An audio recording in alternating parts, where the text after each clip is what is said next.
The entire model of capitalism and the economic model that you and I did business in, and in fact continue to do business in, was built around what probably Milton Friedman put more succinctly, and Adam Smith, of course, the father of modern economics, actually said many, many years ago, the invisible hand, which is if you continue to operate in your own self-interest, you will do the best good for society. Now, capitalism has done a lot of good things. And I talked about a lot of good things that have happened. But equally, it has not been able to meet up with some of the challenges that we've seen in society. The model that at least I was brought up in, and a lot of us doing business were brought up in, was one which talked about what I call the 3 Gs of growth. Growth that is consistent, quarter on quarter, growth that is competitive, better than the other person, and growth that is profitable. So you continue to make more and more shareholder value. And I'm afraid this is not going to be good enough. And we have to move from this 3G model to a model of what I call the 4th G, the G of growth that is responsible. And it is this that has to become a very important part of creating value, of not just creating economic value, but creating social value. And companies that will thrive are those that will actually embrace the 4th G. And the model of 4th G is quite simple. Companies cannot afford to be just innocent bystanders in what's happening around in society. They have to begin to play their role in terms of serving the communities which actually sustain them. And we have to move to a model of an and model, which is how do we make money and do good? How do we make sure that we have a great business, but we also have a great environment around us? And that model is all about doing well and doing good. Now the question is, easy said than done, but how do we actually get that done? And I do believe that the answer to that is going to be leadership. It is going to be to redefine the new business models which understand that the only license to operate is to combine these things. And for that, you need businesses that can actually define their role in society in terms of a much larger purpose than the products and brands that they sell.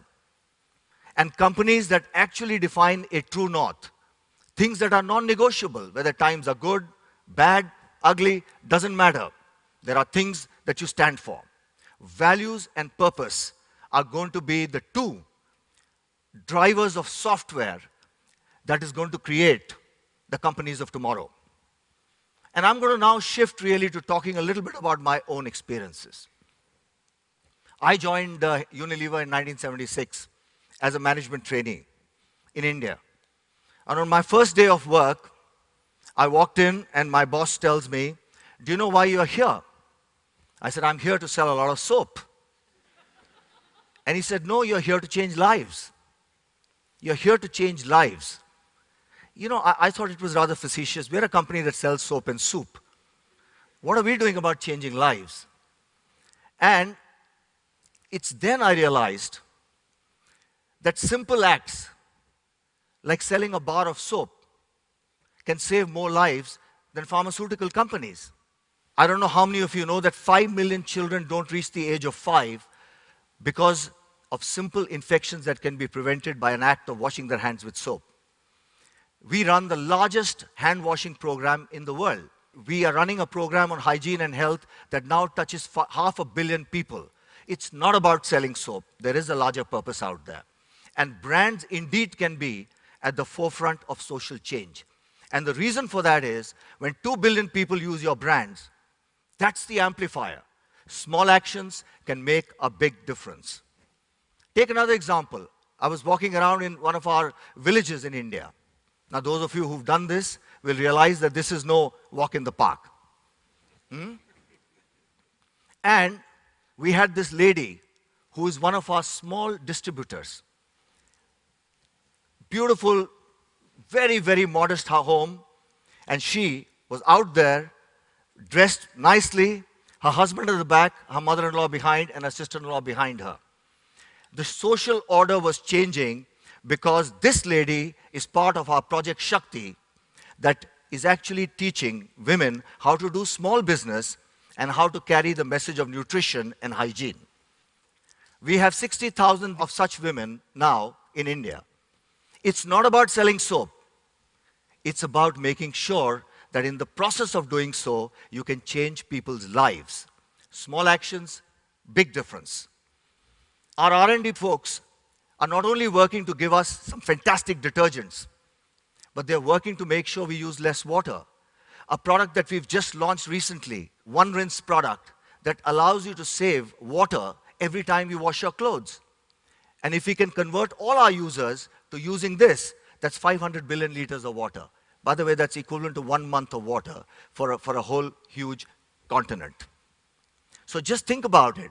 There are small actions that can make a big difference. And I can go on and on. Our food chain, our brilliant products, and I'm sorry I'm giving you a word from the sponsors. Knorr, Hellman, and all those wonderful products.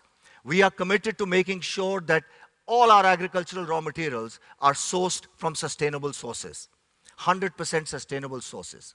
We were the first to say we are going to buy all our palm oil from sustainable sources.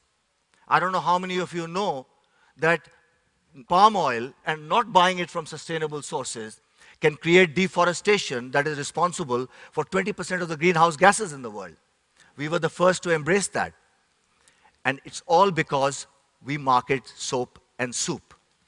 And the point I'm making here is that companies like yours, companies like mine, have to define a purpose which embraces responsibility and understands that we have to play our part in the communities in which we operate.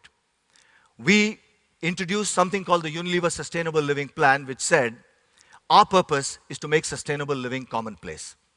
And we're going to change the lives of 1 billion people over 2020.